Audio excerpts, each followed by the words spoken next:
한 해를 시작하는 시점, 저에게 몇 가지 변화가 있었는데 그 변화 앞에서 오늘 말씀을 준비하며 다시 한번 다짐하는 말씀이 있었습니다. 한 해를 시작하면서 무엇이 부족한가, 나에게 있어서 가장 부족한 게 뭘까라고 고민해 봤는데 가장 부족한 건 아마 사랑이 아니었나 싶습니다. 사랑이 없는 건 아니고 제일 부족한 게 사랑이었습니다. 특히 부서를 변경하면서 사랑하는 마음은 동일한데 대상이 달라지다 보니까 구체적으로 어떻게 사랑해야 될까라는 고민도 있었습니다. 그러면서 저를 돌아보니까 저는 생각보다 사랑을 잘 표현하는 사람은 아니었던 것 같습니다. 특히나 이 사랑에 대해서 독특한 저만의 생각이 있었기에 그 사랑을 잘 표현하지 못했던 것 같습니다. 이 표현이 사람에 따라 다르고 받는 대상에 따라 다르긴 하지만 유독 저는 사랑을 잘 표현하지 못했던 것 같습니다. 특히 제가 연애를 할 때 그 약함이 많이 드러났는데 전 여자친구 현 아내님께서 저에게 굉장히 서운하다고 말했습니다. 제가 연애하는 중에 사랑한다라는 말을 거의 안 했기 때문입니다. 아마 제 기억으로는 처음 사랑한다고 말했던 게 거의 5년쯤 됐을 때쯤 했던 것 같습니다. 그 전까지는 굉장히 어려서 제 머릿속에 이런 마음이 있었습니다. 이 사랑한다는 건 마치 목숨을 내걸 수 있는, 거의 가족이나 이유 없이 그 사람을 위해서 헌신할 수 있는 대상에게 할 수 있는 말이 아닐까? 철없었습니다. 그 당시 여자친구의 굉장한 서운함을 들으며 지금도 여전히 미안해하고 있습니다. 지금은 그렇지 않습니다. 사랑한다는 말 굉장히 많이 하고 자주 합니다. 쉽게 하진 않지만 꼭 필요할 때는 사랑한다는 말을 합니다. 근데도 아직 마음 한켠에는 진짜 사랑한다고 말해도 될까? 사랑하는 게 맞을까? 라는 생각이 조금씩 스물스물 올라옵니다. 아마 제가 교회를 다니지 않았다면 지금도 말하지 못하지 않았을까? 라는 생각을 조금 해봅니다. 그만큼 저에게 그 말은 무거웠고 저를 인색하게 만들었습니다. 교회를 다녔을 때 사랑하라 라는 말도 많이 들었고 오늘 말씀처럼 예수님께서 어떻게 사랑해야 되는지도 말씀하셨기 때문에 제 마음이 조금은 녹아서 열려서 이 사랑한다는 표현을 잘 할 수 있지 않았을까 싶기도 합니다. 특히나 오늘 말씀이 주는 이 사랑이라는 말이 얼마나 무겁고 어려운지, 그러면서도 얼마나 자주 많이 표현하고 살아야 되는지 저는 말씀을 통해서 느끼게 되었습니다. 지금을 사는 우리들이 어떻게 하나님의 말씀에 반응해야 할지, 또 사랑을 흘려보내야 할지 오늘의 말씀이 그 가이드가 되길 바라고, 또 혹시나 이곳에 저처럼 사랑한다는 표현에 인색하는 분이 계시다면 큰 도전이 될 수 있기를 바랍니다. 오늘은 마태복음 말씀을 읽었는데 마태복음과 마가복음, 누가복음에 나와 있는 이 세 개의 평행 본문을 함께 살펴보려고 합니다. 내용이 조금 많지만 가능하면 성경을 좀 찾아보시면서 들으면 좋을 것 같습니다. 먼저 각 성경 마태, 마가, 누가복음의 내용을 살펴보기 전에 그 말씀을 듣는 청중을 먼저 고려해야 할 것 같습니다. 마태복음은 유대인이면서 그리스도인이었던 사람들에게 복음을 전하는 내용이기 때문에 그들이 잘 이해할 수 있고 받아들일 수 있는 표현으로 사용되었습니다. 오늘 본문을 보면 사두개인, 바리새인, 율법사 등 유대인들에게 익숙한 지위가 등장합니다. 그리고 마지막 40절에 이 두 계명이 온 율법과 선지자의 강령이라고 결론 지으며 율법의 완성이 사랑 안에 있다라고 말합니다. 이런 표현들은 유대인들이 중요시하는 율법에 대한 정의를 재정립하면서 예수님께서 그 율법을 완성하는 권위가 있다는 것을 암시합니다. 이로써 유대인들은 자신들이 목숨 걸고 지키려 했던 율법을 다시 한번 바라보며 왜 지켜야 하는지 고민했을 것 같습니다. 유대인들의 입장에서 예수님의 말씀을 듣는다면 어떤 생각을 했을까요? 마태복음은 말씀을 통해 우리에게 그것이 무엇인지 자세하게 설명해 줍니다. 첫 번째는 마태복음 22장 34절부터 40절 말씀을 살펴보겠습니다. 왜 하필 사랑에 대한 말씀을 했을까요? 저는 그 이유가 사랑이 중심이었기 때문에 예수님께서 말씀하지 않으셨나 싶습니다. 예수님께서 말씀하신 가장 큰 계명에 대한 내용은 모두 사랑에 관련되어 있습니다. 예수님의 가르침은 구약 성경을 기초로 하는데 유대인들이 가장 중요하게 생각하던 모세 오경, 즉 토라에 기록되어 있는 내용을 인용하셨습니다. 우리에게도 잘 알려진 말씀으로 쉐마 말씀으로 알려진 신명기 6장에 있는 말씀을 근거로 하나님을 사랑하는 것에 대해 언급하셨고, 레위기 19장에 나와 있는 내 이웃을 내 자신과 같이 사랑하라는 말씀을 연결하여 유대인들이 지켜야 할 계명이 이 말씀 안에 있음을 다시 한번 말씀하셨습니다. 예수님의 대답은 36절에 한 율법사의 악의적인 질문에서 시작했습니다. 그 바로 앞절 35절에서 율법사는 예수님을 시험하기 위해 질문했다라고 기록합니다. 여기서 시험하다라는 단어는 헬라어 페라이조라는 단어인데 유혹이나 도발을 뜻하는 의미가 있습니다. 즉 예수님을 시험하여 고발거리를 찾거나 흠을 만들기 위해 던진 질문인 것입니다. 바로 다룰 마가복음에서는 이 부분에서 큰 차이를 보여줍니다. 다시 마태복음으로 돌아와서 율법사의 이 악의적인 질문에는 근거가 또 있습니다. 오늘 본문 바로 앞절을 보시면 22장 15절부터 33절까지 바리새인들과 헤롯 당원들이 합심하여서 가이사에게 바칠 세금을 예수님께 물어보며 함정을 팠습니다. 하지만 예수님께서는 이 부분에서도 지혜롭게 대답하셨습니다. 그 다음엔 사두개인들이 부활에 대해서 이야기하는데 이 부분 역시 예수님께서 지혜롭게 답하셨습니다.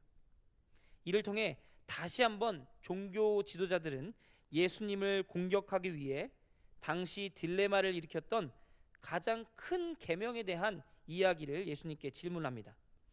당시 유대 사회에는 하나님의 말씀을 잘 지키기 위해 가장 기초가 되는 십계명을 근거로 총 613개의 조항들을 만들어서 지키도록 했습니다.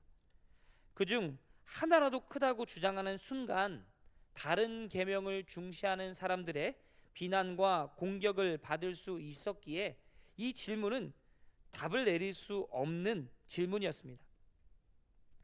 하지만 예수님께서는 이 모든 것을 하나로 아울러 율법의 기초가 되는 십계명의 원리를 설명하시고 이것을 신명기와 레위기의 말씀으로 요약하여 하나님의 말씀이 무엇인지 그 율법사에게 설명하셨습니다. 37절부터 40절의 내용인데요. 예수께서 이르시되 내 마음을 다하고 목숨을 다하고 뜻을 다하여 주 너의 하나님을 사랑하라 하셨으니 이것이 크고 첫째 되는 계명이요 둘째도 그와 같으니 내 이웃을 내 자신같이 사랑하라 하셨으니 이 두 계명이 온 율법과 선지자의 강령이니라. 예수님께서는 첫 계명을 마음과 목숨과 뜻을 다해 하나님을 사랑하라고 하셨고 그와 동등한 권위를 갖는 두 번째 계명을 내 이웃을 내 자신과 같이 사랑하라고 말씀하셨습니다. 이것은 하나님이 주신 계명 중심에는 사랑이 있다는 것을 뜻합니다. 당시 유대인들이 율법을 지킨다고 말하지만 놓치고 있었던 부분을 지적하신 것이죠. 겉모습만 남아있는 신앙생활은 시간이 지나며 원래의 의미를 잊을 수밖에 없다는 것을 떠올리게 합니다. 신앙의 첫 걸음에서 형식은 중요합니다. 하지만 이미 그 형식이 익숙해졌다면 처음을 기억하고 점검하는 시간이 꼭 필요하다는 교훈을 우리에게도 줍니다. 수천 년의 시간 동안 유대인들은 하나님의 말씀을 기초로 살려고 노력했고 여러 상황들이나 문제들 앞에 고민하고 씨름하며 율법 그리고 그것들로부터 조항들을 만들어냈습니다. 그러다 보니 일상에 녹여낼 기준들이 점점점 그들을 묶는 족쇄가 되었고 그들은 율법에 매여 살 수밖에 없었습니다. 왜 율법이 만들어졌는지 왜 자신들이 그것들을 지키는지는 있고 점점 그것에 지키는 것을 지키는 것에 집중하는 모습을 보여주게 된 것입니다. 점점점 시간이 지나자 율법은 사람들을 정죄하고 벌을 내리는 심판의 역할만 남게 되었습니다. 예수님은 그 부분을 지적하시며 앞으로 살아갈 그리스도인들이 지켜야 할 율법은 하나님의 사랑에 기초한 것임을 다시 한번 그 바리새인들과 율법사에게 상기시키며 이것들을 지켜가라 라고 말씀하십니다. 예수님께서는 마지막 40절의 말씀을 통해 율법을 지키는 것이 아닌 그대로 살아내는 것이 가장 중요하다고 결론 내리셨습니다. 40절 말씀을 보시면 이 두 계명이 온 율법과 선지자의 강령이니라. 여기서 두 계명은 하나님을 사랑하는 것과 이웃을 사랑하는 것을 말하며 율법과 선지자의 강령은 각각 모세 오경과 선지서를 지칭합니다. 즉 그들이 가진 율법의 기초 하나님의 말씀이 사랑에 있다는 것을 다시 한번 결론으로 맺으신 것입니다. 여기서 강령으로 사용된 단어는 크레마타이라는 매달리다라는 단어의 수동태인데 직역하면 매달려 있다, 거기에 의존해야 한다라는 의미입니다. 유대인들이 지키려는 성경에 나온 율법들이 사랑에 매달려 있어야 하는, 사랑에 의존해야 하는 것을 예수님께서는 말씀하셨습니다. 저 역시 어느새 익숙한 신앙생활에 잊고 있었던 사랑의 마음을 다시 한번 돌아보았습니다. 매번 교회는 나오지만 또 봉사는 하지만 기도하고 말씀을 듣고 있지만 시간이 지남에 따라 하나님의 사랑보다는 의무감에, 익숙함에 습관적으로 교회를 다니고 있지 않은지 저를 말씀에 비춰 보았습니다.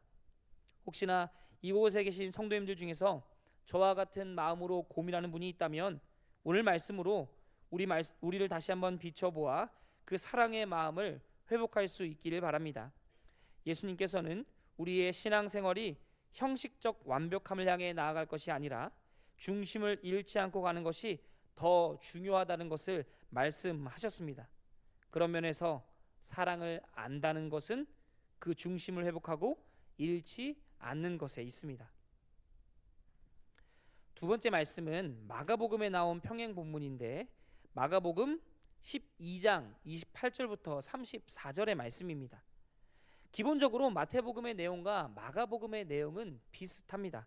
하지만 결정적인 차이가 있다면 마태복음이 유대 그리스도인들이 지키던 율법의 완성을 중점으로 기록되었다면 마가복음은 하나님을 아는 지식과 온전한 헌신을 강조하기 위해서 기록했습니다. 마가복음은 12장 28절부터 34절까지 가장 큰 계명에 대해서 기록합니다.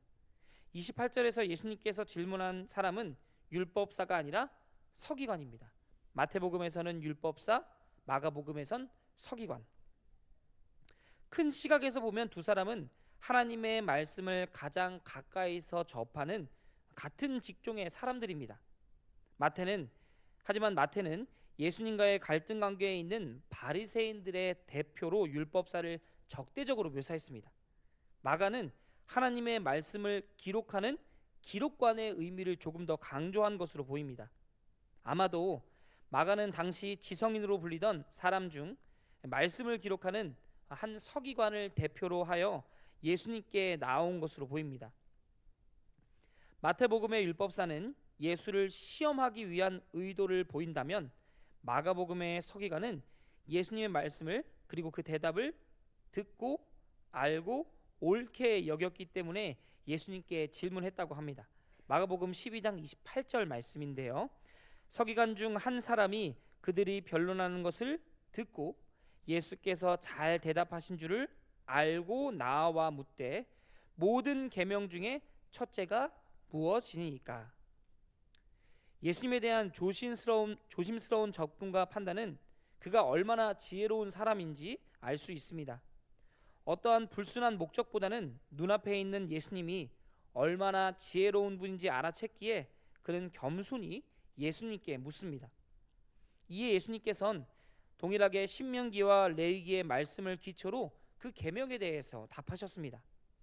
마가복음의 말씀이 마태복음과 조금 다른 점이 있다면, 마태복음에서는 기록되지 않은 신명기 6장 4절 말씀을 하나 더 기록합니다. 29절 하반절인데요.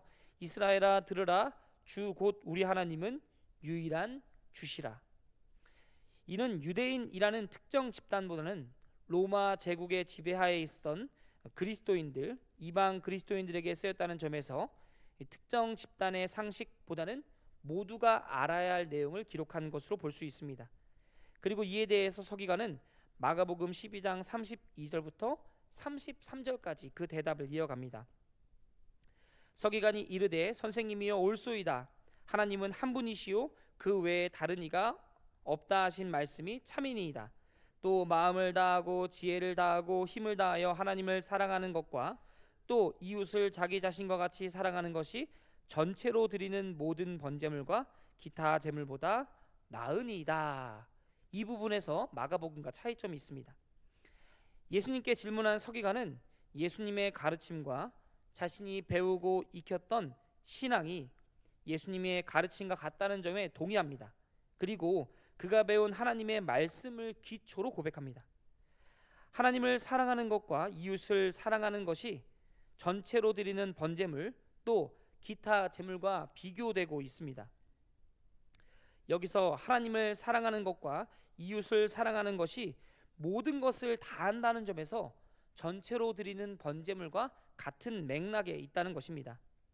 이스라엘 역사에서 번제물은 매우 독특한 위치에 있습니다. 이스라엘이 드리는 5대 제사이기도 하지만 번제물은 모두 하나님의 목이라는 점에서 다릅니다. 서기관은 한 제물에 모든 것을 태워 하나님께 드린다는 것은 의식이 아니라 나의 모든 것을 담는 마음이 있어야 한다는 것을 여기에 비교한 것입니다. 한 사람의 온전한 헌신이, 그 사랑이 동반되어야 한다는 것을 말씀하고 있는 것입니다.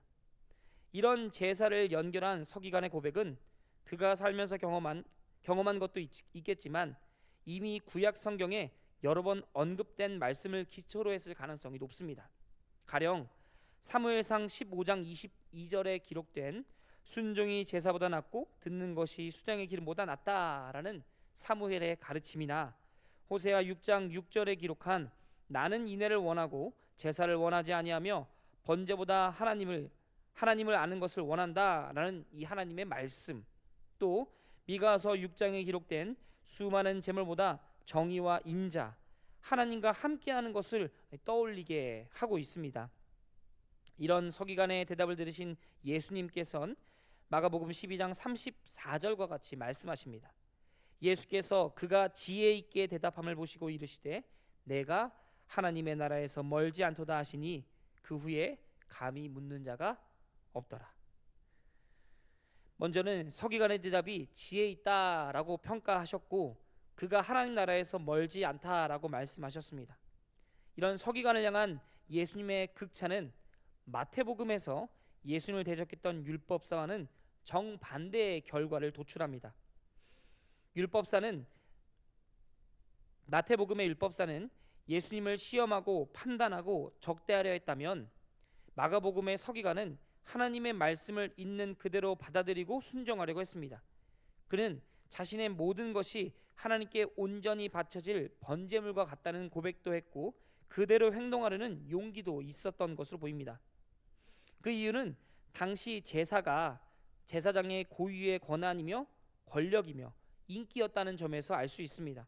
이것을 공공의 장소에서 지적한다는 것은 엄청난 파장을 일으키기에 충분했기 때문입니다.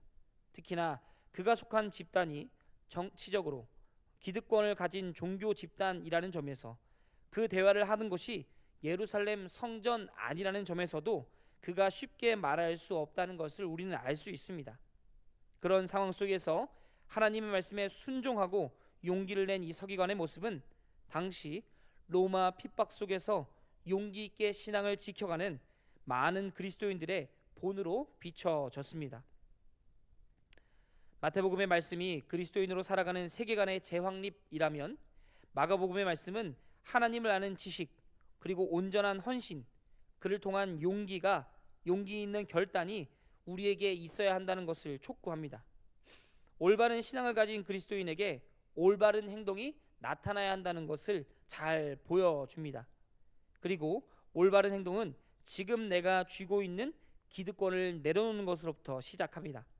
마치 서기관이 공공의 장소에서 지금껏 손에 쥐고 있었던 잘못된 관행들을 지적하고 하나님 앞에 내려놓으며 온전한 순종으로 나아간 것처럼 내가 하나님이 주신 것을 내 소유물로 여기지 않고 하나님 앞에 내려놓을 때, 그리고 그 용기를 가질 때 비로소 올바른 행동으로 나아갈 수 있다는 것입니다. 사랑하는 성도 여러분, 우리도 모르는 사이에 교회에서 많은 기득권을 가지고 있다고 보입니다. 특히나 교회에 오래 다닐수록 더 많은 것들을 무의식 중에 손에 넣었을 확률이 높습니다. 사람들과의 관계, 봉사를 했던 기억들, 이 대강교회에서 했던 모든 일들이 시간이 지나 쌓이면 쌓일수록 우리는 점점 더 익숙함에 무뎌지고 많은 것들을 손에 쥘 수밖에 없습니다. 바라기는 지금의 익숙함을 뚫어낼 송곳 같은 용기가 우리에게 있기를 바랍니다. 특별히 말씀을 통하여 우리에게 도전이 있기를 바랍니다. 지금의 익숙함, 편안함보다는 하나님 앞에서 모든 것을 드리려는 이 용기와 담대함이 이곳에 있는 우리들에게 나타날 수 있기를 소원합니다. 두 번째로 사랑을 안다는 것은 하나님에 대한 지식과 온전한 헌신을 행할 용기에서 시작합니다. 마지막 세 번째로 누가복음을 보시면 누가복음에서는 조금 다른 부분이 있습니다. 누가복음 10장에 기록된 말씀인데 10장 25절부터 28절, 그리고 그 뒤에 이어지는 선한 사마리아인의 비유까지 연결하고 있습니다. 앞선 마태, 마가복음은 큰 결에서 그 내용이 비슷합니다. 큰 계명이 무엇이냐를 다루고 있다면 누가복음은 조금 다른 관점에서 접근합니다. 앞선 두 복음서에서는 각 율법사, 서기관이라는 특정 직업을 언급한 반면 누가복음에서는 율법 교사라고 말하며 율법에 정통한 사람을 등장시킵니다. 누가복음에서는 율법사가 예수님께 질문을 던지고 예수님께서는 그에게 답을 물어보십니다. 독특한 점은 율법사의 질문에 있는데 누가복음 10장 25절입니다. 어떤 율법 교사가 일어나 예수를 시험하여 이르되 선생님, 내가 무엇을 하여야 영생을 얻으리이까? 그는 예수님을 시험하려 질문합니다. 어떻게 해야 영생을 얻을 수 있습니까? 다른 말로 하면 영생을 얻는 법을 가르쳐 주십시오라고 말합니다. 이 질문에는 여러 가지 내용을 함축하고 있는데 먼저는 예수님이 가진 지식에 대한 검증의 측면에 있습니다. 두 번째는 자신과 예수님의 지위를 비교하는 것에 있고, 세 번째는 자신의 의의 근거를 예수님께 찾는 것에 있습니다. 먼저 그가 율법 교사라는 점에서 율법을 정통했다는 전제가 있습니다. 그래서 예수님께 질문하고 즉각 그 답을 내릴 정도로 율법에 정통하다는 것을 다음 본문에서 이야기합니다. 이 율법 교사는 예수님께 몇 가지 질문만 하면 예수님의 지식과 사상을 검증할 정도로 잘 아는 사람이었습니다. 당시 유명했던 예수님의 사상을 검증할 자격이 자기에게 있다라고 판단한 것으로 보입니다. 그는 공적인 자리에서 예수님을 시험하여 질문합니다. 마치 면접관이 면접자에게 질문하듯 그 생각을 묻습니다. 또 유명인이었던 예수님과 동등한 상황에서 대화를 한다면 아마 이 율법 교사의 위치가 굉장히 높아졌을 거라고 생각합니다. 그는 자신의 입지를 위해서도 예수님께 질문한 것입니다. 여기서 보면 표현에 그가 자리에서 일어나 예수님과 독대했다고 말합니다. 그가 가진 권위가 예수님과 비슷하게 보이길 원했던 것입니다. 마지막으로 자신이 갖고 있던 영생의 근거, 구원의 근거를 예수님으로부터 찾기를 바랬습니다. 29절을 보시면 예수님으로부터 지식을 인정받은 그는 자기를 옳게 보이려고 예수님께 다시 한번 질문합니다. 이미 그의 머릿속에선 모든 계획이 착착 준비되었고 충분히 의도적인 질문을 함으로써 자기의 주장을 확고히 하고자 했습니다. 아마 그는 많은 구제 비용을 이미 지불했을 것이고 그 증인들도 많이 있었을 것입니다. 예수님이 그에게 어떠한 대상을 이야기했을 때 그 대상이 이미 구제 대상에 들어가 있다면 사람들에게도 그의 지위와 존경을 확고히 할 수 있었고 앞으로도 그의 인생이 탄탄대로로 나아갈 수 있었을 것입니다. 이런 여러 가지 복잡한 면에서 율법교사는 예수님께 질문합니다. 29절에 자신을 옳게 보이다라는 의미로 사용된 단어는 디카이오라는 단어인데 스스로 무죄를 입증하는 법적 용어를 뜻합니다. 즉 자기가 자신을 판단할 때 스스로 의롭다 선언하고 무죄라고 선언하는 것과 같습니다. 하지만 이 율법교사의 계획은 그의 뜻대로 흘러가지 않았습니다. 예수님과의 대화는 시간이 갈수록 그의 의도와는 다른 방향을 향해 갑니다. 누가복음에서는 율법교사가 예수님이 하신 말씀을 대답하는 모습을 보여줍니다. 누가복음 10장 27절인데요. 대답하여 이르되 내 마음을 다하며 목숨을 다하며 힘을 다하며 뜻을 다하여 주 너의 하나님을 사랑하고 또한 내 이웃을 내 자신같이 사랑하라 하였나이다. 이 대답은 예수님이 하신 것이 아닌 율법교사가 한 것입니다. 마치 율법교사는 그간 지켜온 전통을 통달한 것 같은 모습을 보입니다. 그는 예수님처럼 율법을 요약하고 말씀을 인용하여 대답합니다. 이런 율법교사의 모습은 그가 가진 지식과 통찰력이 뛰어나다는 것을 의도적으로 보여주는 것처럼 보입니다. 저자 누가는 이런 율법교사의 모습을 통해 율법을 잘 아는 사람을 의도적으로 등장시킨 것입니다. 그리고 예수님은 그렇게 잘 아는 율법교사에게 말씀하십니다. 내 대답이 옳도다. 그대로 행하면 살 것이다. 처음 그가 한 영생에 대한 답변을 여기서 줍니다. 이 대화가 여기서 끝난 것 같지만 그는 이어서 자신을 옳게 보이기 위해 사람들 앞에서 질문합니다. 그러면 내 이웃은 누구입니까? 그리고 이 이야기는 그 유명한 선한 사마리아 사람 이야기로 이어집니다. 예수님은 선한 사마리아 사람 비유를 통해 통념적으로 이해하던 이웃의 한계를 넘어설 것을 요구합니다. 이 예수님의 말씀은 당시에는 상상도 할 수 없는 충격적인 내용을 담고 있었습니다. 누가 봐도 위험에 처한 사람을 대하는 세 사람의 이야기를 통해 누가 진정한 이웃인가를 말씀하십니다. 간략하게 언급하면 제사장, 레위인, 그리고 사마리아 사람이 등장합니다. 제사장은 정결법 때문에 강도를 당해 상처 입고 있는 사람을 피해 지나칩니다. 여기서 제사장이 그를 보고 피하여 지나갔다라고 번역하고 있는데 원어에서는 그가 있는 곳의 반대편으로 지나갔다라는 의미입니다. 여기서 사용된 단어가 안티파랄센인데 맞은편, 강도당한 사람의 맞은편 끝으로 가다라는 의미입니다. 당시 예루살렘에서 여리고로 가는 길이었다는 전제로 봤을 때 길이 생각보다 넓지 않았습니다. 어떤 지역은 협곡처럼 되어 있어서 좁은 길을 갈 때도 있었고 이런 배경 속에서 제사장이 강도 만난 사람을 봤던 길은 넓은 대로가 아니었음을 알 수 있습니다. 어쩌면 그냥 못 보고 지나치기에는 너무 가까이 있었던 것 같습니다.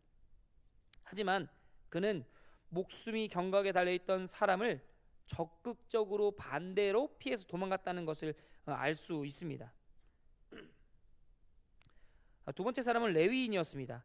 제사장만큼은 아니었지만 레위인들도 성전에서 봉사를 하는 사람들이었습니다. 하지만 레위인들은 제사장만큼 정결법에 묶여있는 사람들은 아니었습니다. 제사장은 특별한 경우를 제외하고는 시체를 접할 수 없었습니다. 직계 가족의 장례 외에는 시체를 접촉하는 것이 허용되지 않았습니다. 이는 금지 행위에 해당합니다. 하지만 레위인은 시체에 접촉할 경우 7일간 부정해지는 이스라엘 백성들과 같은 규정을 따랐습니다. 그러므로 레위인은 정결법 때문에 사마리아인을 지나친 것은 아닌 것으로 보입니다. 또 예루살렘에서 여리고로 가는 상황이라면 더더욱 그럴 것입니다. 그래서 레위인의 경우에는 법의 강제성이 없음에도 자신의 안위를 위해 고의적으로 피해가는 선택을 했다는 점에서 제사장과 차이점이 있습니다. 그런 면에서 자신의 의지로 생명을 방치했기에 어쩌면 누구보다 하나님 앞에 거룩해야 하는 레위인이 이것들을 의도적으로 무시했다고 볼 수 있습니다. 그래서 레위인을 더 비난하는 사람들도 있습니다. 이 두 사람은 하나님의 말씀을 가장 가까이서 접하는 사람들이었습니다. 그래서 더더욱 거룩해야 했지만 실상에서는 하나님의 말씀을 이해하지 못하는 모습을 보여줍니다. 그리고 이후에 나올 사람이 매우 독특합니다. 흐름상 제사장, 레위인, 그 다음에는 일반 유대인이 나와야 할 것 같은데 여기서는 사마리아인을 등장시킵니다. 그는 유대 사회에서 언급조차 되지 않는 이방인이었고 흔히 말해 개처럼 대하는 존재였습니다. 유대인들의 생각에는 더 높은 도덕 수준을 요구할 수 없는 사람이었는데 부정하다고 여기는 이 사마리아인에 의해 한 생명이 살아납니다. 사마리아인은 그 사람을 불쌍히 여겼고 생명을 연장할 수 있는 최소한의 조치를 취해 그를 안전한 곳으로 이동시켰습니다. 더 나아가 그는 떠나며 그가 회복할 수 있도록 주막의 주인에게 그를 돌봐줄 것을 부탁하고 비용까지 약속하고 보증을 서고 떠납니다. 이 비유는 결국 37절의 자비를 베푼 자가 이웃이다라는 결론에 도달합니다. 이웃은 내가 선택해서 선행을 베푸는 사람이 아니라 나의 도움이 필요한 사람이 보이면 적극적으로 돕는 것이 곧 이웃이다라는 결론으로 이어집니다. 여기서 우리는 이웃의 한계를 다시 한번 규정합니다. 내가 아니라 그 대상에 집중한 것입니다. 이 선한 사마리아인의 비유는 앞서 예수님과 대화한 율법 교사처럼 하나님의 말씀이나 율법은 많이 알지만 그 사랑의 정신을 이어가지 않는 사람들에 대한, 어쩌면 유대 사회에 팽배한 사랑이 없는 사람들에 대한 질타로 볼 수도 있을 것 같습니다. 이러면서 마지막으로 사랑을 안다는 것은 도움이 필요한 사람에게 적극적으로 돕는 행동으로 이어져야 한다는 것을 알 수 있습니다. 말씀을 정리합니다. 오늘은 마태, 마가, 누가복음에 있는 계명 논쟁을 각 복음서의 관점에 따라 살펴봤습니다. 모두가 하나님과 이웃을 사랑해야 한다는 공통점 속에서 각자 복음서를 접하는 공동체의 상황에 따라 다른 적용을 보여주고 있었습니다. 우리에게도 이 사랑을 실천하는 메시지가 모두 다르게 느껴질 거라고 생각합니다. 하나님에 대한 사랑은 하나님을 향한 나의 부족한 점에서 드러납니다. 그것을 채우는 것이 말씀이든 기도든 봉사든 앞으로 나의 미흡한 점을 점점점 채워간다의 점에서 하나님께 전인적으로 반응해야 한다는 결론을 냅니다.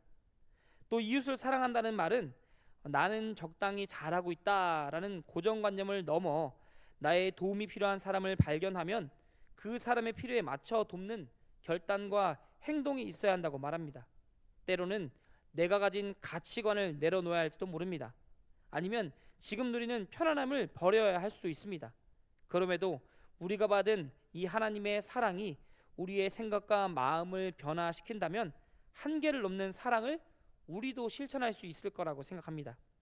사랑하는 성도 여러분, 오늘의 말씀이 우리에게 도전이 되길 바랍니다. 2026년 하나님의 말씀에 더 잘 반응하고 사랑의 변화가 있기를 바랍니다.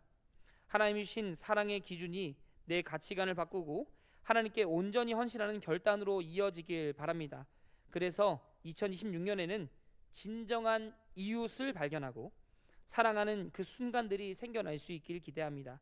가깝게는 가족, 또 연락이 잘 안 나는 친척이 있다면 그 친척들에게, 혹은 옆집에 사는 이웃이나 동네 주민 등 우리 주변에 있는 사람들이 우리를 통해 그 생명을 받아 하나님을 알고 그 안에 생명을 얻을 수 있는 2026년이 되기를 기대합니다.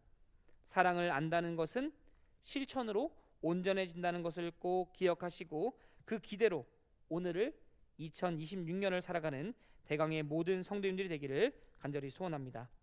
기도하겠습니다.